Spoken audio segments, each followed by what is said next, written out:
My 12-year-old stole his father's car, and I'm the proudest mom ever. I was in a meeting when the hospital called saying Henry had driven himself and his 4-year-old brother Oliver to the emergency room where Henry was being questioned by police about grand theft auto. I ran out of the conference room and drove 20 miles in 15 minutes while calling my husband's phone over and over, but he wasn't answering. And when I burst into the emergency room, I found Henry sitting with 2 police officers.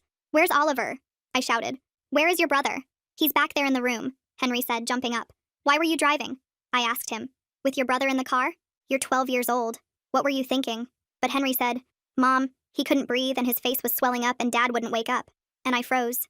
Just then my phone rang and it was my husband, his voice thick and slurred. "Where the hell are the boys? I just woke up and the house is empty and my car is gone."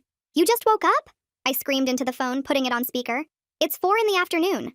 Oliver ate something with peanuts and started turning blue," Henry said, talking so fast the words tumbled over each other while the officers leaned in to listen. I tried to wake Dad up, but he was passed out on the couch and wouldn't open his eyes no matter how hard I shook him. "That's not true," my husband shouted through the phone. "I was just resting for a minute." "A minute?"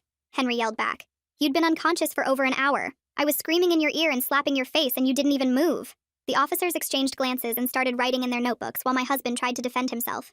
"I was tired from work. I dozed off. That's all." "You were drinking since breakfast," Henry said, and everyone in the room went quiet. "You had the bottle of whiskey on the coffee table and kept pouring it in your mug while watching TV." "That's a lie," my husband slurred.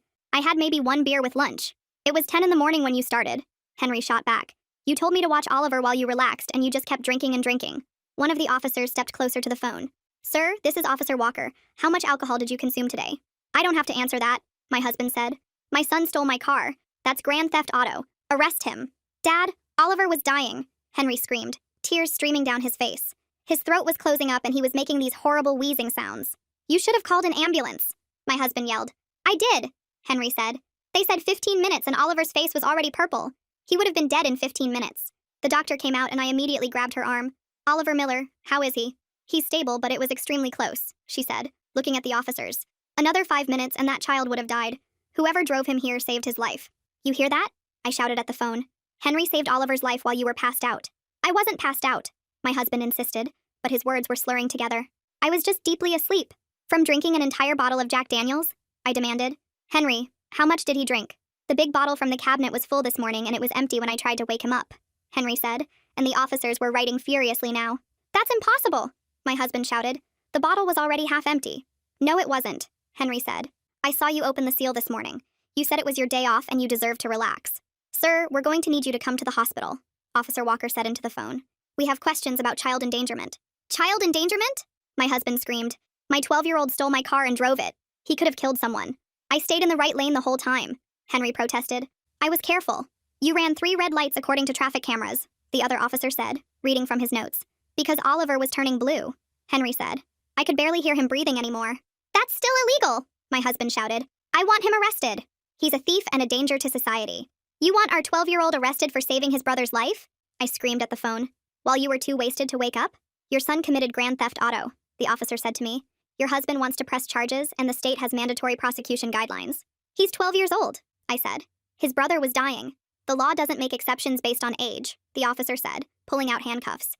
"If the father presses charges, we have to arrest him." "I'm pressing charges," my husband slurred. "That car cost $30,000.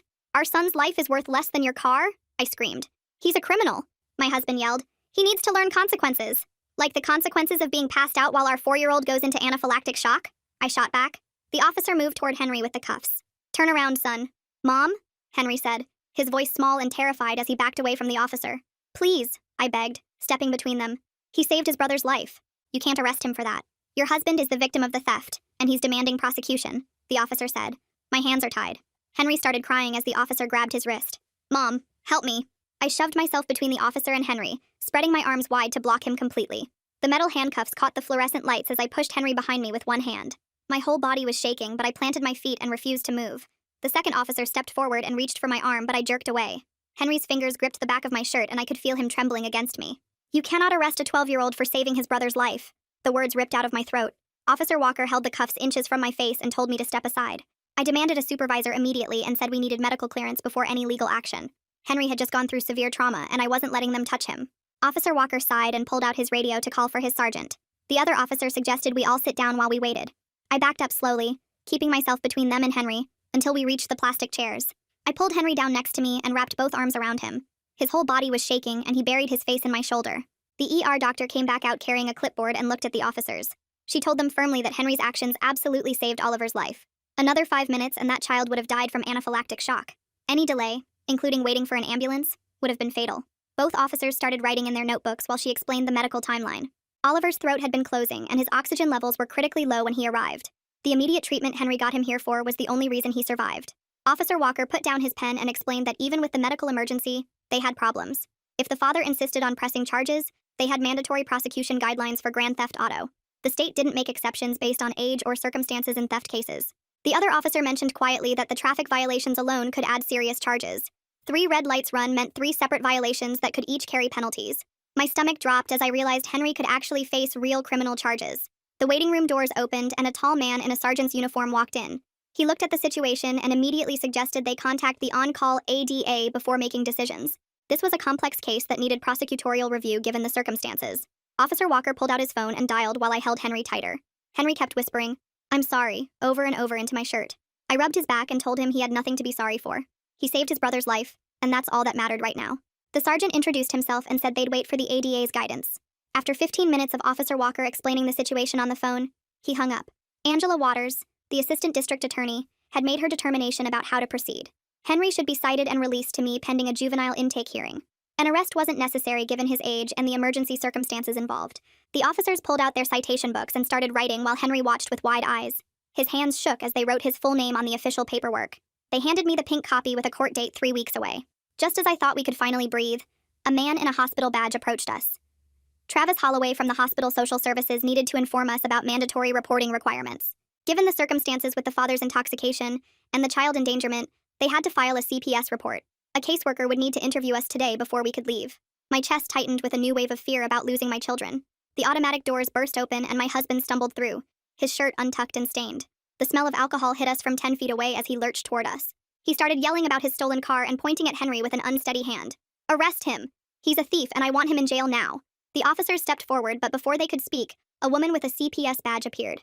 Megan Flores introduced herself as our assigned caseworker and started taking notes immediately. My husband slurred his words as he demanded justice for his stolen vehicle. He nearly fell over trying to point at Henry and had to grab a chair for balance. Megan wrote everything down in her notebook, her face carefully neutral. She pulled me aside and said we needed to implement an immediate safety plan. My husband needed to leave the hospital and find somewhere else to stay temporarily. The children couldn't be released to an intoxicated caregiver, and his presence was escalating the situation. When she told him he had to leave, he started screaming about his rights as a father. Hospital security arrived within minutes as his voice got louder and more aggressive. 2 guards flanked him as he yelled threats about taking the kids away from me. They escorted him out while he stumbled and cursed, still shouting about pressing charges against Henry. Megan returned and said we needed to do a recorded statement about what happened today. She pulled out a small digital recorder and set it on the table between us. She also handed me a business card for Keith Waters, a juvenile public defender. Henry would need representation for the upcoming hearing, and Keith specialized in these cases. Henry sat up straight and started explaining in a shaky voice about finding Oliver on the kitchen floor. His face was swelling and turning blue while making horrible choking sounds. He tried to wake his father by shaking him and screaming, but got no response. The 911 operator said 15 minutes for an ambulance, but Oliver's lips were already purple. Henry made the decision to take the car keys and drive to save his brother's life. The allergist rushed in 20 minutes later with a red medical bag and immediately started pulling out practice EpiPens while explaining Oliver's allergy was life-threatening, and we needed to know exactly what to do next time. She made Henry and me practice over and over, showing us how to pull the blue safety cap, swing hard into the outer thigh, and hold for 10 seconds while counting out loud. My hands shook the first 3 times, but she kept making us repeat it until the motion became automatic, and Oliver watched from his hospital bed, still pale and weak, but breathing normally now. She gave us 4 real EpiPens to keep in different places, and made us promise to always have one within reach, then wrote out a detailed action plan with pictures showing each step. Travis came back with discharge papers, but I couldn't face going home knowing my husband might show up drunk and angry, so I used my credit card to check us into a cheap hotel near the hospital. The boys climbed into one bed together while I sat at the small desk making lists of everything we needed to do, writing down lawyer names Keith had mentioned and trying to figure out how to protect my kids. Around midnight, I started photographing everything with my phone, taking pictures of Henry's citation from every angle, Oliver's hospital bracelet, the discharge papers explaining his near-death experience, and the allergist's action plan. I created a timeline in my notebook starting with my husband opening the whiskey at 10 in the morning and ending with Oliver almost dying at 2:47, then took screenshots of all 23 missed calls from my husband during my drive to the hospital. I emailed everything to myself and my sister with the subject line, evidence, and made sure it all uploaded to the cloud before trying to sleep on the uncomfortable pull-out couch. At exactly 9 the next morning, someone knocked on our hotel door, and it was Megan with her CPS badge and clipboard, explaining she needed to do the mandatory home visit, even though we weren't at home. She asked me to wait outside with Oliver while she interviewed Henry privately, so I stood in the hallway holding Oliver's hand and listening through the thin door as Henry's voice cracked, talking about how his dad started drinking earlier and earlier each day. The interview lasted 40 minutes, and when Megan came out, she just nodded at me and said she'd be in touch. Then I called Henry's school from the hotel parking lot, while the boys ate cereal from the vending machine. The secretary transferred me to the counselor, and Judy Romero already knew about the incident from police reports, asking if Henry was okay, and scheduling a meeting for the next day to discuss support services. Henry overheard and started crying because everyone at the school would know what happened, but I promised we'd figure it out together while driving to Keith Waters' office downtown. Keith met us in a small conference room with worn carpet and fluorescent lights, spreading out legal papers while explaining that Henry's actions were heroic, but the law didn't automatically excuse grand theft auto for minors. He said we had strong arguments for dismissal based on necessity, but warned that the defense had strict legal limits and wasn't guaranteed to work for a 12-year-old who drove 20 miles. He recommended focusing on diversion programs that could avoid formal charges entirely, and I wrote down every option he mentioned, including community service, counseling requirements, and restitution, that didn't make sense since Henry saved a life. Keith called Angela Waters right there from his office phone, and she confirmed she'd file the required juvenile petition, but was also opening a formal investigation into my husband's child endangerment. Keith hung up and explained this was actually good news because it showed the prosecutor recognized the real problem wasn't Henry's actions, but what forced him to act in the first place. After leaving Keith's office, I drove straight to family court where a victim's advocate helped me fill out paperwork for an emergency protective order and temporary sole custody. My hands shook as I wrote about finding my husband passed out drunk while our 4-year-old was dying, but I included every detail, including the empty whiskey bottle and Henry's desperate attempts to wake him. The advocate made copies of everything and walked me through the process, explaining the judge would review it within 24 hours, and my husband would be served with papers. By the time we got back to the hotel, my phone had 37 messages from my husband, alternating between sobbing apologies about being a terrible father and angry threats about taking the kids away from me. He demanded I drop the CPS case, refused to believe Oliver almost died, accused me of poisoning Henry against him, and threatened to quit his job so I wouldn't get child support. I took screenshots of every single text and voicemail, forwarding them all to Keith with a note asking if these counted as harassment, then finally blocked his number on my phone except for one emergency email address. The boys were exhausted and fell asleep watching cartoons while I sat in the bathroom reading through all the legal documents, trying to understand what would happen next and how to protect my children from their own father. 3 days later, Megan called me at the hotel to explain the new requirements CPS was putting in place for my husband. She said he had to complete a substance abuse evaluation and attend parenting classes before they'd allow any unsupervised visits with the boys. I wrote down everything she told me while Oliver played with his toy cars on the hotel bed. My husband was already refusing to cooperate with any of it, according to Megan, who kept detailed notes of every phone call where he yelled at her. She said his refusal to follow CPS requirements would actually help our custody case since it showed he wasn't willing to do what was needed to keep the kids safe. The next morning, we had an appointment with the pediatric allergist at the Children's Hospital downtown.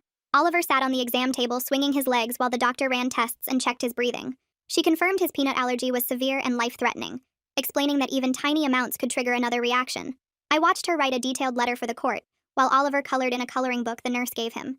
The letter explained that any delay in treatment could be fatal, and that Oliver needed constant access to his EpiPen. Keith called me afterward to say the letter would really help Henry's case by showing how serious Oliver's condition was. That same afternoon, my boss called and asked me to come to the office for an urgent meeting with HR. I dropped the boys at my sister's house and drove to work, my hands shaking on the steering wheel. The HR director sat behind her desk with a folder open in front of her, asking about my sudden departure from the conference. I explained everything that happened, from the hospital call to Henry driving Oliver to the emergency room. She listened and took notes, then said they could grant me family leave, but it would be unpaid after my sick days ran out. I did the math in my head and realized we'd be living on savings within 2 weeks. A few days later, Henry came home from the school with tears running down his face. He'd overheard some neighbors at the bus stop talking about the kid who stole a car and pointing at him. I held him on the couch while he sobbed into my shoulder, his whole body shaking with the force of his crying. We practiced what he should say if anyone asked him about it, repeating over and over that he saved his brother's life. I made him look me in the eyes and say it until he could say it without his voice breaking. The following Monday, I was at work trying to catch up on emails when the school principal called my cell phone. My husband had shown up at Henry's school during lunch and was trying to talk to him through the fence. The staff had intervened when Henry started backing away from the fence looking scared. The principal said they were increasing security protocols and asked me to come immediately. I ran out of the office and drove to the school, finding Henry hiding in the counselor's office with his knees pulled up to his chest. Judy sat next to him rubbing his back while he stared at the floor, not saying anything. 2 days later, we had the emergency family court hearing with Judge Rita Browning. I sat at a table with my lawyer while my husband sat at another table with Declan McIntosh, his new attorney. The judge reviewed the thick stack of papers, including the CPS report, the criminal charges against Henry, and reports about my husband's behavior. She asked questions about the day Oliver almost died, and I had to describe finding out my husband was passed out drunk. My husband tried to interrupt several times, but his lawyer kept putting his hand on his arm to stop him. The judge ordered supervised visitation only, requiring my husband to pass alcohol tests before any visits with the boys. She granted me temporary sole decision-making authority for medical and educational decisions. My husband stood up and started yelling that I was stealing his children, but the bailiff moved toward him and he sat back down. The next week was Henry's juvenile intake hearing at a different courthouse across town. Henry wore his only dress shirt and stood next to Keith while the judge reviewed all the evidence. The judge asked Henry directly why he drove the car, and Henry's voice was barely a whisper when he answered. He explained about Oliver turning blue and not being able to wake his dad up no matter how hard he tried. The judge released Henry to my custody with conditions including weekly counseling sessions and 40 hours of community service. Henry stood straight, trying to look brave, but I could see his legs shaking as the judge read the requirements. After the hearing, Megan met us in the courthouse lobby with a thick packet of papers. She explained it was a written safety plan with requirements for both parents to follow. My husband had to complete substance abuse treatment and maintain sobriety, while I had to provide a safe environment for the boys. I signed page after page agreeing to every single condition, my hand cramping from writing my name so many times. The next day, I went to the hardware store and bought new deadbolts for every door in our house. I added security cameras to the front and back doors, mounting them myself with a drill I borrowed from my neighbor. The clerk at the store didn't ask why I was buying so many locks, but I saw understanding in her eyes when she rang everything up. I kept every receipt in a folder labeled court documentation that was getting thicker every day. 3 weeks later, my husband filed a motion claiming I was alienating the children from him and exaggerating his drinking problem. Judge Browning scheduled an immediate hearing where my husband showed up smelling like alcohol and slurring his words. His attorney looked embarrassed as my husband rambled about being persecuted and how I'd turned his sons against him. The judge denied the motion immediately and warned my husband that showing up intoxicated to court could result in contempt charges. 2 days after that hearing, Angela Waters called me to her office downtown, where I brought every single piece of paper I could find. I had Oliver's hospital discharge papers showing his allergic reaction started at exactly 2:47 p.m. according to the nurse's notes. I showed her Henry's written statement about trying to wake his dad starting at 2:50 p.m. and the receipt from the liquor store showing my husband bought the whiskey at 9:45 that morning. Angela spread everything across her desk and started making notes on a yellow legal pad while I sat there watching her write. She looked up and told me this timeline proved my husband was already drunk when Oliver's emergency happened. The next morning, Keith called to say the traffic department finished reviewing all the camera footage from Henry's drive to the hospital. The videos showed Henry staying at 35 miles per hour through every school zone and using his turn signal at every single turn. He only ran the red lights after stopping first to check for cars, and each time Oliver could be seen in the back seat clearly not moving.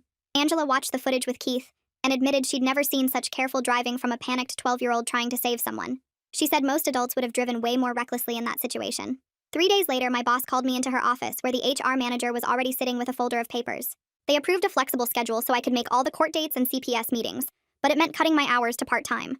My paycheck would drop by almost half, and I sat in my car after the meeting doing math on my phone. Between Keith's fees and Oliver's ongoing allergy treatments and our regular bills, I didn't know how we'd make it work. I started looking at our budget trying to figure out what we could cut, but there wasn't much left to cut. That Thursday was Henry's first counseling appointment with the trauma specialist the court ordered. I waited in the lobby while he went back with the therapist for an hour. When he came out, his eyes were red and puffy, but he seemed lighter somehow. After the third session, he stopped saying sorry every time Oliver's name came up. The therapist told me privately that Henry was starting to understand he did the right thing, even though it meant telling the truth about his dad. Oliver started waking up screaming every single night around 2 a.m., which was close to when his allergic reaction happened. He'd sit up gasping for air and crying for me even though he could breathe just fine. I'd hold him until he fell back asleep, but then he'd wake up again an hour later. After 2 weeks of this, I was so tired I could barely think straight. I almost missed filing an important court document because I couldn't focus enough to read the deadline date correctly. The supervised visitation center called to confirm my husband's first scheduled visit with the boys. I drove them there on Saturday morning and Oliver was excited to see his dad. We waited in the lobby for 20 minutes before the supervisor came out shaking her head. She said my husband showed up smelling like alcohol and she had to cancel the visit immediately. Oliver kept asking where Daddy was and why he didn't come see us. He was too little to understand that Daddy couldn't visit when he'd been drinking. I felt happy that the supervisor protected the boys, but also sad watching Oliver's confused face. The following Monday, Angela filed formal child endangerment charges against my husband in criminal court. Keith explained this was actually good news for Henry's case because it showed who the real criminal was. If my husband got convicted of endangering Oliver, it would be hard to prosecute Henry for saving him. The charges meant my husband could face actual jail time if found guilty. Megan called that same day to say CPS was strongly recommending my husband enter a 30-day inpatient rehab program. She said it was his only real chance of getting unsupervised visits back eventually. But when she called him with the recommendation, he told her he didn't have a problem and just needed to cut back a little. She wrote down his exact words in her report, including when he said everyone was overreacting. 2 weeks passed and Henry's science teacher called to say he'd won an award for his solar system project. I didn't even know he'd been working on it with everything else happening. The award ceremony was during school, and when they called Henry's name, his whole class started clapping. His teacher made a special point of saying how impressed she was that Henry finished such excellent work, despite difficult circumstances at home. For the first time in over a month, I saw Henry really smile, not just pretend to be okay. The mediation session was scheduled for the next Tuesday at the courthouse. My husband showed up 45 minutes late, and the mediator could smell alcohol on him before he even sat down. When she asked about his drinking, he insisted he didn't have a problem, even though his arrest report showed his blood alcohol was 3 times the legal limit. He kept interrupting everyone and arguing about small details that didn't matter. After just 20 minutes, the mediator ended the session and wrote in her report that my husband showed zero accountability for his actions. She noted he seemed impaired during the meeting itself, which she'd never seen before in 15 years of mediation work. Keith called me 2 days later to say he'd filed a motion for necessity defense with the juvenile court. He explained that we'd need to prove Henry had no other choice but to drive that car. The judge scheduled an evidentiary hearing for 3 weeks out where we'd have to show Henry tried everything else first. Keith came to my apartment the next evening with a legal pad full of questions. We sat at my kitchen table while the boys did homework in their room. He walked me through exactly what happened that day from start to finish. I kept getting emotional when I talked about Oliver turning blue, but Keith said that was okay. He had me practice saying the timeline over and over until I could get through it without crying. I explained how Henry called 911 first, and they said 15 minutes. Keith wrote down every detail about my husband drinking since morning. We practiced for 3 hours that first night, and then twice more that week. Meanwhile, Declan McIntosh called Keith about a possible plea deal for my husband. He said my husband would plead guilty to misdemeanor child endangerment if he could avoid jail time. The deal required immediate entry into a rehab program, plus 2 years of monitoring. Angela told Declan she'd consider it only if my husband started treatment within 72 hours. My husband refused to even discuss rehab, and told Declan everyone was blowing this out of proportion. The evidentiary hearing arrived on a Thursday morning at the juvenile courthouse. Henry wore his only suit that was already getting too small for him. The ER doctor who treated Oliver testified first about the severity of the allergic reaction. She explained that Oliver's airway was 90% closed when he arrived at the hospital. She said another 3 to 5 minutes would have been fatal based on the swelling rate. The judge asked her directly if the ambulance would have arrived in time. She said absolutely not given the 15-minute response time. Megan testified next about finding my husband's blood alcohol level at 0.28 during her investigation. She confirmed he was too intoxicated to respond to any emergency involving the children. She read from her notes about my husband's pattern of drinking during unsupervised time with the boys. The judge took extensive notes while Megan spoke and asked several follow-up questions. Henry sat beside Keith the whole time, gripping my hand so tight under the table. When it was my turn to testify, I stuck to the facts just like we practiced. I explained the timeline and Henry's attempts to wake his father before driving. The judge seemed particularly interested in Henry calling 911 first before taking the car. 2 weeks later, my husband had his formal arraignment on the child endangerment charges. Judge Browning looked at his arrest record and the CPS reports before setting bail conditions. She ordered twice-weekly alcohol testing and mandatory AA meetings as conditions of his release. Declan argued for more lenient conditions, but Judge Browning cut him off mid-sentence. She said the pattern of denial and endangerment required strict monitoring for community safety. My husband turned red and started to argue, but Declan grabbed his arm to stop him. We couldn't stay in that house anymore with all the bad memories haunting every room. I found a smaller 2-bedroom apartment closer to Oliver's new allergist and Henry's school. The rent was less than our mortgage payment, which helped since I was working reduced hours. We packed everything ourselves over a weekend with help from my sister. The boys arranged their shared room together with Oliver, insisting on displaying Henry's Science Fair award prominently. He kept telling everyone who visited that his big brother was a hero who saved his life. Angela called Keith the following Monday with good news about Henry's case. She was offering a diversion program that would completely erase the charges if completed successfully. Henry would need to do 40 hours of community service and attend a safe driving course. Keith accepted immediately on our behalf without even asking me first. I cried with relief when he called to tell me Henry wouldn't have a criminal record. The weight that had been crushing my chest for weeks finally started to lift slightly. Megan came for our monthly CPS check-in and noted all the positive changes we'd made.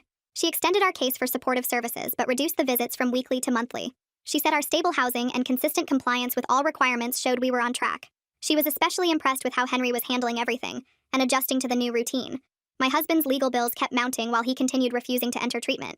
His attorney fees plus the court fines were adding up to thousands of dollars. Declan kept warning him that jail time was becoming more likely without showing effort at rehabilitation. Finally faced with the real possibility of incarceration, my husband checked himself into a 30-day program. Declan notified all the courts, and even Keith admitted this might help everyone involved. Henry started his community service at the same hospital where Oliver was treated. He worked in the children's playroom 3 afternoons a week after school. The volunteer coordinator said Henry was amazing with the younger kids who were scared about procedures. He'd sit with them and explain that hospitals were places where people helped you feel better. After 2 months, the coordinator wrote a letter for the court praising Henry's maturity and compassion. She said several parents specifically requested Henry sit with their children during treatments. Oliver's school called me in for a meeting about his allergy management plan the week after Henry finished his community service hours. The nurse walked me through their new 504 accommodation plan, while Oliver sat next to me coloring in a notebook. She showed me the bright yellow emergency action cards posted in his classroom, the cafeteria, and the main office with his picture and detailed instructions.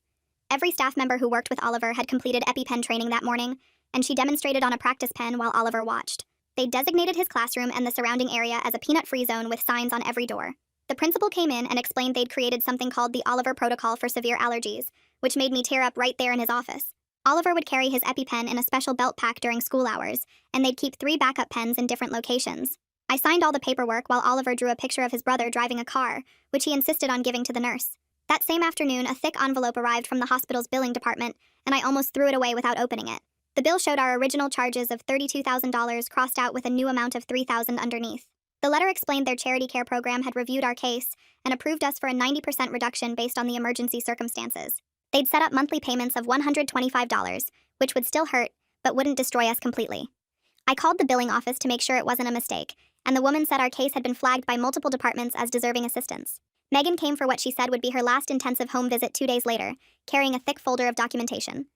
She walked through our apartment, noting Oliver's medical supplies organized in labeled bins and Henry's homework spread across the kitchen table. She interviewed both boys separately while I waited in the hallway chewing my nails. Henry showed her his therapy journal and the certificate from completing his community service. Oliver demonstrated how to use his practice EpiPen and recited when to get help from adults. Megan typed notes on her tablet for over an hour before finally telling me she was recommending we transition to voluntary services only. CPS would close the mandatory supervision, but remain available if we needed support, which meant they believed we were safe.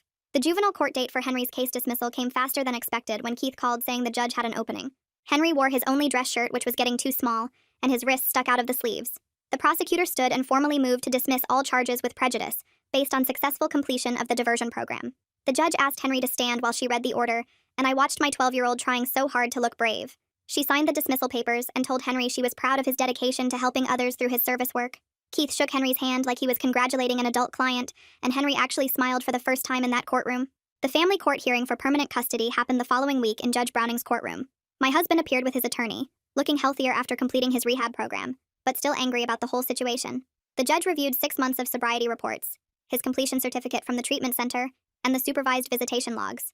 She granted me primary physical and legal custody, with my husband getting supervised visits every other Saturday at a court facility. He'd need to maintain sobriety for a full year before requesting unsupervised visits, and any failed test would reset the clock. His attorney argued for more access, but the judge said protecting the children were her primary concern given the history. My husband's criminal case resolved the next day when he entered his plea for misdemeanor child endangerment. Angela stood at the prosecutor's table and read the facts into the record while my husband stared at the floor. The judge sentenced him to 2 years probation with mandatory counseling and random alcohol testing twice a week. He'd have to complete a parenting class and maintain steady employment or face jail time. Angela caught me in the hallway afterward and said she hoped he'd use this chance to get better. I realized I hoped that too, not for us, but so the boys might have some kind of relationship with their father someday. 3 months after that terrifying October day, I stood in our kitchen making spaghetti while Henry helped Oliver practice with his trainer EpiPen at the table. Oliver stabbed the orange tip into his thigh and counted to 3 out loud, while Henry praised him for remembering all the steps. They were laughing about something from the school, and Oliver kept trying to make Henry snort milk through his nose with silly faces. We developed our evening routine of homework, dinner, and EpiPen practice before Oliver's bath time. Some nights Oliver still woke up gasping from nightmares about not being able to breathe, and Henry had started sleeping with his door open so he could hear if his brother needed him. We kept emergency plans posted everywhere, and Oliver never went anywhere without his medicine, but we were finding our rhythm. That night after the boys were asleep, I sat at the kitchen table thinking about everything we'd survived since October. Well, folks, that was definitely a journey.